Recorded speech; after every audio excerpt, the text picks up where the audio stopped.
Le clair de lune peint la forêt du Gévaudan d'une lueur étrange, ses profondeurs cachant d'anciens mystères sous un auvent de feuilles bruissantes. Le vent hurle à travers les arbres, portant les murmures d'une légende sur le point de se dérouler, ses sombres vrilles atteignant le cœur du Gévaudan. Narration. Dans les montagnes du Gévaudan, une légende est née. Une légende qui a terrorisé une région entière pendant des années. La forêt retient son souffle, un silence inquiétant ponctué par des yeux invisibles, alors que la terreur de la Gévaudan commence à s'éveiller. Sous un soleil radieux, les villageois de paisibles travaillent aux champs, leurs mouvements légers et insouciants. L'air est rempli de rires et des sons rythmiques du travail. Une symphonie de tranquillité rurale. Une lumière dorée baigne la scène idyllique. Un contraste saisissant avec la terreur qui se profile à l'horizon. Une paix trompeuse s'installe sur le village, ignorant l'obscurité imminente. Dans la forêt sereine, une jeune bergère surveille attentivement son troupeau de moutons sous la lumière chaude du jour. Soudain, un bruit inquiétant brise la paix, perçant les sons tranquilles de la nature.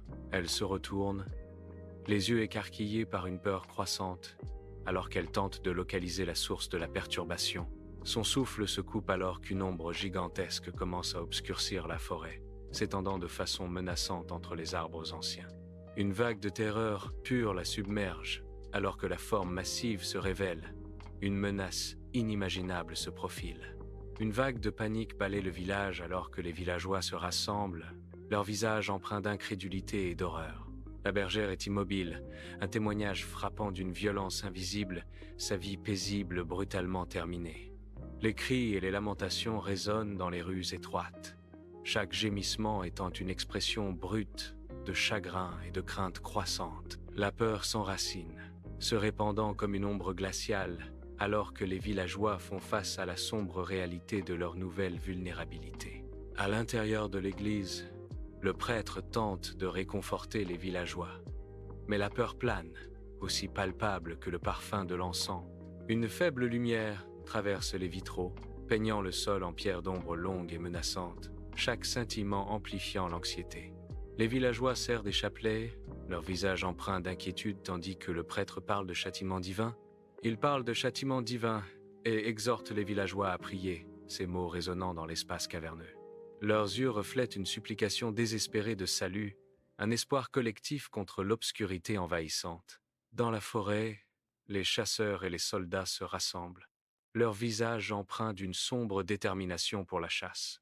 Menés par un noble local, ils brandissent des fusils et des lances, prêts à affronter la bête. L'air de la forêt est lourd d'anticipation alors qu'ils se préparent à s'aventurer dans l'inconnu. La lumière du soleil filtre à travers les arbres, projetant de longues ombres alors que la chasse commence. Au fond de la forêt, les ombres dissimulent des chasseurs cachés, leur souffle retenu dans l'anticipation. Des pas lointains résonnent à travers les arbres, signalant l'arrivée d'une proie invisible. Une bête monstrueuse surgit des buissons, ses yeux brillent d'une fureur primale.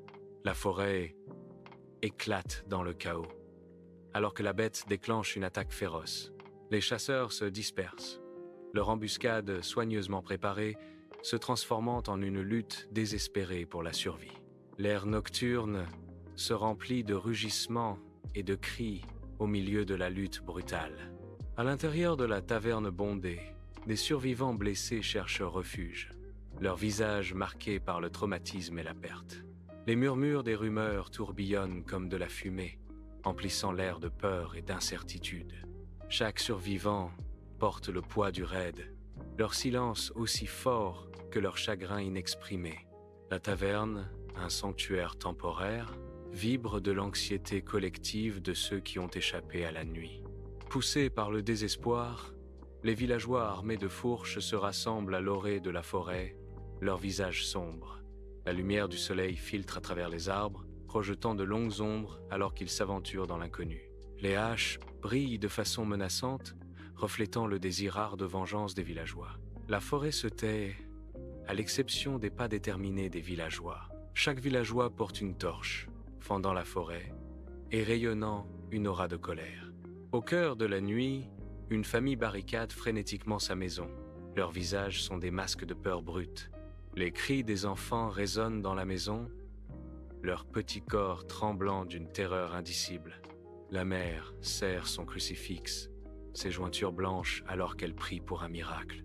Sa supplication silencieuse s'élève dans l'obscurité, un signal désespéré contre une crainte grandissante. Chaque membre de la famille s'accroche à l'espoir tandis que les ombres dansent autour d'eux. Jean Chastel se déplace avec un but silencieux, un chasseur expérimenté naviguant dans la forêt dense et ensoleillée. Ses yeux scrutent les sous-bois, cherchant le moindre signe de la bête insaisissable. La forêt est son domaine. Il lit ses secrets comme un texte ancien.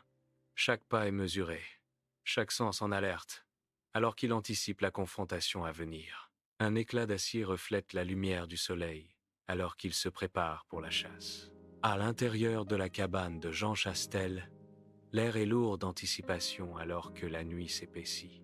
Chastel prépare ses balles, chaque mouvement précis et délibéré. L'eau bénite dégouline, bénissant chaque balle dans un rituel silencieux et solennel.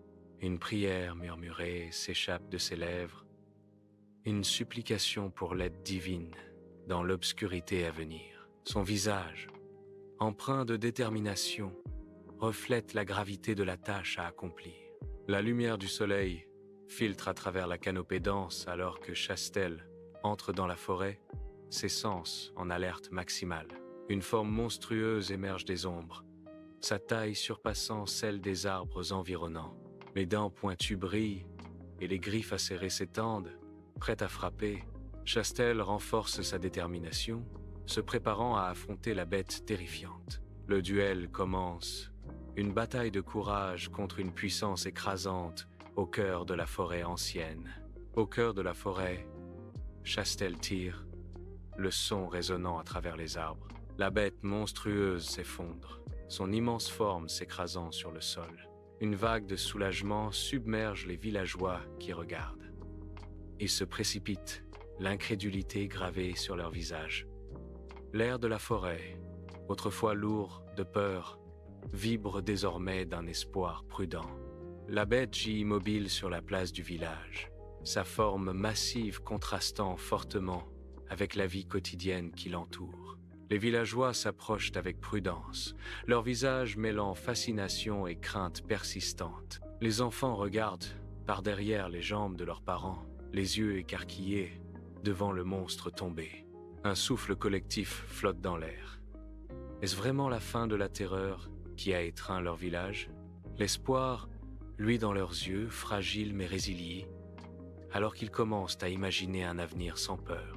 La nuit descend sur la forêt du Gévaudan, son obscurité cachant d'anciens secrets et des peurs persistantes. La forêt reste silencieuse, un rappel obsédant du règne de terreur de la bête. Narration. La légende de la bête du Gévaudan continue de fasciner les gens aujourd'hui. Quelle était vraiment la bête? La question plane dans l'air, sans réponse et troublante. Le mystère demeure, voilé dans les ombres de la forêt, hantant à jamais la mémoire collective.